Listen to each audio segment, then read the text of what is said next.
राजनीति के अब मतलब बदलते जा रहे हैं और सत्ता पाने के लिए कुछ भी किया जा सकता है। विपक्ष कितना भी चिल्लाता रहे, उसकी बातों पर ध्यान नहीं दिया जाता है, जिसके जीते जागते उदाहरण संसद में देखने को मिल रहे हैं। और देश में गैस की किल्लत है, लेकिन हमारे देश के प्रधानमंत्री जो कि चुनावी मोड में चल रहे हैं, संसद में जवाब देने के लिए प्रकट नहीं होते हैं, चाहे जितने जरूरी मुद्दे हों। आप राजनीति में फिर से एक बड़ा तूफान आने वाला है, इसी पर हम आज आपसे चर्चा करेंगे। नमस्कार, मैं मुकेश उदैनिया, आप देख रहे हैं सीधे बोली। देश की राजनीति में एक बड़ा तूफान उठ खड़ा हुआ। चुनाव आयोग की निष्पक्षता पर सवाल खड़े करते हुए विपक्ष ने अब सीधे मुख्य चुनाव आयुक्त ज्ञानेश कुमार के खिलाफ मोर्चा खोल दिया। इससे भी दोस्तों कुछ नहीं होगा, क्योंकि याद कीजिए वो समय जब सुप्रीम कोर्ट ने स्पष्ट रूप से कहा था कि मुख्य चुनाव आयुक्त का सिलेक्शन के लिए कमेटी बने, जिसमें एक विपक्ष और एक सत्ता और सीजीआई खुद मौजूद रहेंगे। लेकिन इतना सुनते ही मोदी सरकार के पसीने छूट गए। आनन फानन में लोकसभा में एक बिल पास कराया गया और जिसमें दो सत्ता के एक विपक्ष का ही चुनाव आयुक्त नियुक्त कर सकता है, सीजीआई को दरकिनार कर दिया।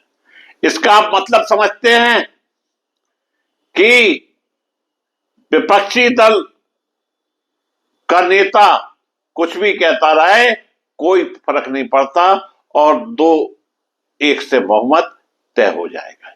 यही पॉलिसी है भाजपा की कि सत्ता में बने रहने के लिए जो कुछ भी करना पड़े वो करेंगे, लेकिन सत्ता हाथ से नहीं छूट जाएगी, क्योंकि भाजपा के प्राण कुर्सी में बसते हैं और कुर्सी की लालसा इतनी बड़ी हो चुकी है कि देश के 140 करोड़ लोगों का उन्हें ध्यान नहीं है। देश की राजनीति में एक बड़ा तूफान उठ खड़ा हुआ। चुनाव आयोग की निष्पक्षता पर सवाल खड़े करते हुए विपक्ष ने अब सीधे मुख्य चुनाव आयुक्त ज्ञानेश कुमार के खिलाफ मोर्चा खोल दिया है। जी हां, खबर यह है कि करीब 180 सांसदों ने महाभियोग प्रस्ताव के नोटिस पर हस्ताक्षर कर दिए। अब सवाल उठ रहा है, क्या देश का चुनाव आयुक्त भी अब राजनीतिक जंग का मैदान बन गया? विपक्ष का आरोप साफ है। उनका कहना है कि चुनाव आयोग अब स्वतंत्र संस्था नहीं रह गया है, बल्कि सरकार के दबाव में काम कर रहा है। कांग्रेस नेता राहुल गांधी से लेकर कई विपक्षी दलों के नेताओं ने यहां तक कह दिया कि अगर चुनाव आयोग निष्पक्ष नहीं रहेगा तो लोकतंत्र की सबसे मजबूत दीवार ही हिल जाएगी। विपक्ष का कहना है कि कुछ फैसलों में चुनाव आयोग ने सत्ता पक्ष को फायदा पहुंचाया और विपक्ष की शिकायतों को नजरअंदाज किया, लेकिन दूसरी तरफ सरकार और बीजेपी इस पूरे मामले को राजनीतिक ड्रामा बता रही है। बीजेपी के नेताओं का कहना है कि जब भी विपक्ष हारता है तो वह संस्थानों पर सवाल उठने की बात करता है या सवाल उठाने लगता है।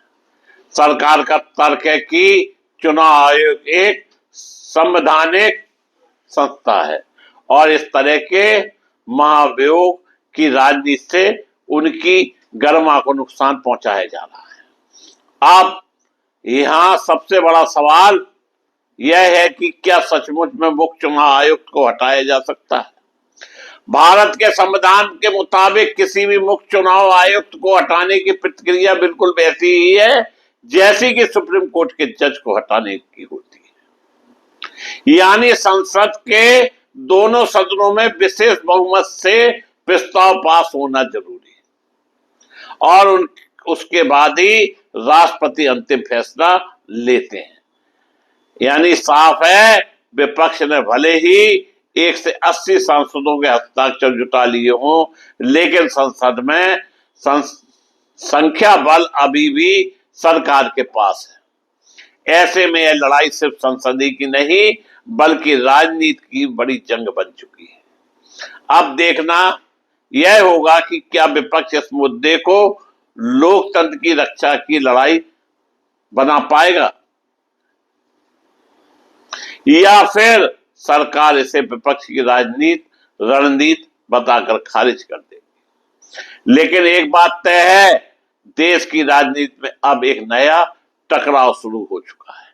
विपक्ष बनाम सरकार और बीच में चुनाव आयोग, और अगर यह टकराव बढ़ा तो आने वाले चुनाव में यह मुद्दा भी बड़ा राजनीतिक विस्फोट बन सकता है।